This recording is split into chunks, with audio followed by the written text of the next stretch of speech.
ممبر صوبائی اسمبلی حاجی بہادر خان نے 17 لاکھ لاگت سے تعمیر ہونے والا اسلام ڈھیری روڈ کا افتتاح کر لیا۔ اس موقع پر ایک پروقار تقریب کا اہتمام ہوا، جس کی تفصیل رحمت اللہ سواتی کی اس رپورٹ میں۔ ممبر صوبائی اسمبلی حاجی بہادر خان نے 70 لاکھ روپے سے تعمیر ہونے والی اسلام ڈیری روڈ کا باقاعدہ افتتاح کر لیا۔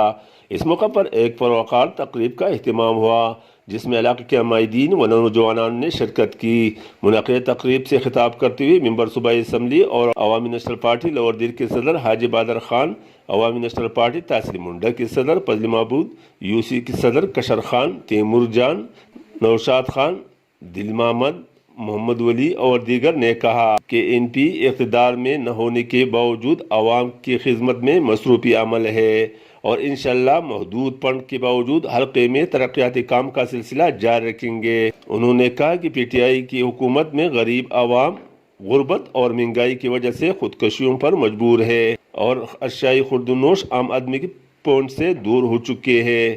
مقررین نے کہا کہ انشاءاللہ بدلیاتی الیکشن میں ان پی کلین سوپ کریں گے اور عوام اپنی خدمت کے لیے ایک بار پھر عوامی نیشنل پارٹی کے امیدواروں کو کامیاب بنائیں گے۔